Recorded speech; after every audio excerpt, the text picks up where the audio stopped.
Vous êtes un ancien ministre de l'Agriculture, vous comprenez ces propos, vous candidat également à la primaire de Nicolas Sarkozy sur le thème « Il faut se calmer ».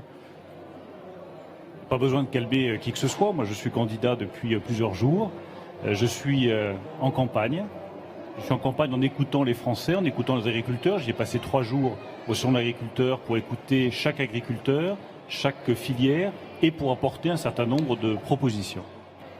Et ce climat un petit peu de primaire, on va être pratiquement à 10 candidats, qui doit normalement créer un mouvement positif. On l'a vu avec les socialistes il y a 5 ans.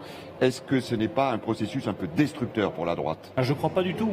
Je crois qu'au contraire, la primaire est une chance pour la droite.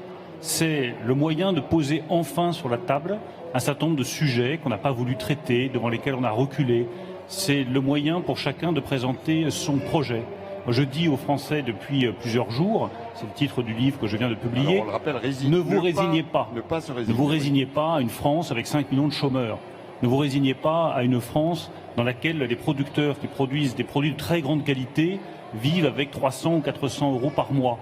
Ne vous résignez pas, j'ai vu beaucoup d'enfants dans ce salon, beaucoup de jeunes. Ne vous résignez pas à une France qui n'est même pas capable de donner sa chance de réussir à un enfant qui pourtant fait tous les sacrifices nécessaires pour réussir. Et je profite de votre antenne pour inviter tous ces Français qui ne se résignent pas, tous ceux que je sens derrière moi, venir le 5 mars, samedi prochain, à 14h30 au Dock de Paris. Je fais une grande réunion publique justement pour que tous les Français qui refusent de voir la France tomber, qui aiment profondément la France, mais qui n'aiment pas ce qu'elle devient, puissent se dire « Allez, on fonce, on redresse notre pays et on prend enfin les décisions devant lesquelles on a reculé depuis une trentaine d'années. » Alors ne vous résignez pas, dites-vous notamment ici au Salon de l'Agriculture. On a entendu et notamment le président de la Confédération paysanne qui était l'invité d'Europe 1 il y a 2 jours. Lorsque vous étiez ministre de l'Agriculture, face à cette agriculture en passe de se résigner, qui souffre, vous aviez à l'époque supprimé les quotas laitiers. Et on vous dit tout part de là dans nos difficultés du moment. Qu'est-ce que vous leur répondez ? J'ai vu le président de la Confédération paysanne, je lui ai rappelé simplement quelques faits. Les quotas ont été supprimés avant que je ne devienne ministre de l'Agriculture. Premier fait.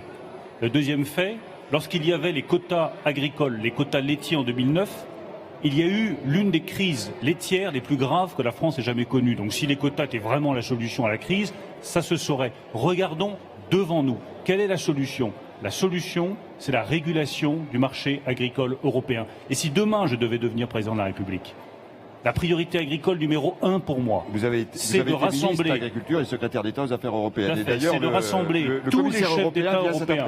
C'est de rassembler tous les chefs d'État européens dès les premières semaines de 2017 pour dire à tous les chefs d'État européens l'agriculture européenne va droit dans le mur avec la libéralisation totale des marchés. Je m'oppose à cette direction qui est suicidaire pour nos producteurs et je demande qu'on remette de la régulation sur les marchés agricoles européens. Enfin, tout de même, le chef de l'État français, il est à la tête de la première agriculture européenne. Il a peut-être son mot à dire. C'est peut-être lui qui peut refixer la bonne direction.